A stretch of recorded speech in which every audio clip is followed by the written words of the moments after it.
বালামে বাউল বনি ইসরাইলদের মধ্যে বিখ্যাত আলেম ছিলেন, বুজুর্গ ব্যক্তি ছিলেন।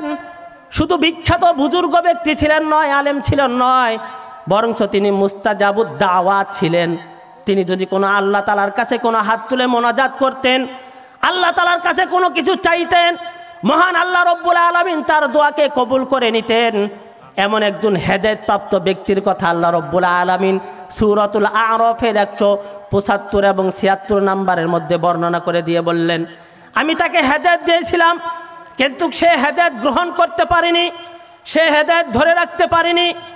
এই জন্য ধরে রাখতে পারেনি, মূসা আলাইহিস সালামের বিরোধিতা যারা করত, মূসা আলাইহিস সালামের বিরোধিতা যারা করত, ওই সমস্ত দদপতি ব্যক্তিরা বালামে বাউলের কাছে গিয়ে প্রস্তাব রাখলো, আপনি যদি মূসা আলাইহিস সালামের বিরুদ্ধে দোয়া করেন তাহলে আপনাকে আমরা এই দিব সেই দিব। বালামে বাউল বলল, না, আমি আল্লাহ রব্বুল আলামিনের মুখলেস বান্দা, মূসা আলাইহিস সালামের বিরোধিতা করে আমি আল্লাহ তাআলার কাছে দোয়া করব, এটা মহান আল্লাহ রব্বুল আলামিনের পারমিশন ছাড়া এটা আমার করা কিন্তু অসম্ভব। তিনি পাহাড়ে চলে গেলেন, যা আল্লাহ মূসা আলাইহিস সালামের বিরুদ্ধে কি আমি দোয়া করতে পারি কিনা। আল্লাহ রব্বুল আলামিন বললেন, সাবধান সাবধান বালামে বাউল, সাবধান, মূসা আলাইহিস সালাম আমার প্রেরিত নবী, তার বিরুদ্ধে দোয়া করা তোমার সাজবে না, আমি তোমাকে সাবধান করে দিলাম। বালামে বাউল বাড়িতে চলে আসলেন, যখন তার ওই সমস্ত মূসা আলাইহিস সালামের বিরোধিতা যারা করে তাদেরকে সাফ সাফ বলে দিলেন যে না, আমি তোমাদের কথায় মূসা আলাইহিস সালামের বিরুদ্ধাচরণ করতে পারবো না।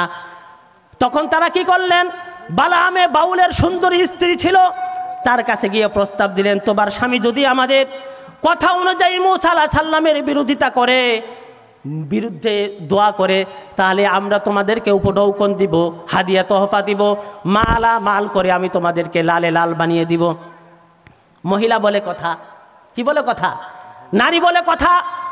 মূসা আলাইহিস সালামের বিরুদ্ধে দোয়া করার জন্য বালামে বাউলের স্ত্রী বালামে বাউলকে প্রতিদিন কান পরা দিতে লাগলেন, প্রতিদিন তাকে বলতে লাগলেন, হে আমার স্বামী, মূসা আলাইহিস সালামের বিরুদ্ধে একটু যদি আপনি পাহাড়ে উঠে দোয়া করেন আমাদের কি ক্ষতি, আমরা তো কি করতে পারি, অনেক টাকা, অনেক সম্পদ, অনেক মালামাল পাইতে পারি। বালামে বাউল তার স্ত্রীকে সাবধান করে দিলেন যে না, মহান আল্লাহ রব্বুল আলামিন এটা থেকে আমাকে নিষেধ করেছেন।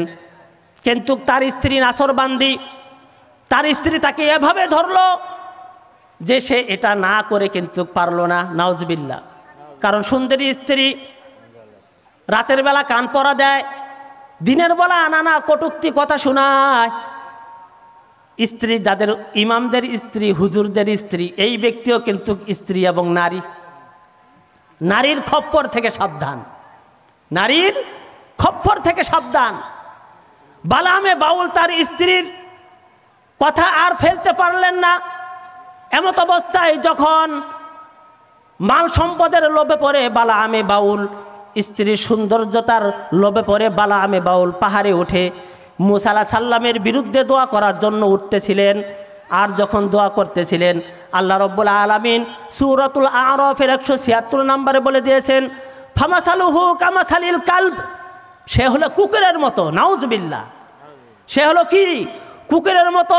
ইন তাহমিল আলাইহি আলহাস আও তাতরুকুহু আলহাস, কুকুর যেমন তার ঘাড়ের উপরে যদি বোঝা চাপিয়ে দেওয়া হয়, সে যদি সারাদিন দৌড়াদৌড়ি করে তারপরেও জিহ্বা বের করে, এক জায়গায় বসে থাকার পরে কি করে, হাঁপিয়ে গেলে জিহ্বা বের করে, সে যদি হাঁপিয়ে নাও যায় তারপরেও জিহ্বা বের করে লালা ফেলাইতে থাকে। কথা বলুন ঠিক কিনা। আল্লাহ রাব্বুল আলামিন সেই বালামে বাউল যাকে হেদায়েত দিয়েছিলেন, হেদায়েত নামক নিয়ামত দিয়েছিলেন, সেই বালামে বাউলের জিহ্বাকে বের করে দিলেন আর বলে দিলেন, ইন তাহমিল আলাইহি আলহাস আও তাতরুকুহু আলহাস, যে তুমি হলো কুকুরের মতো।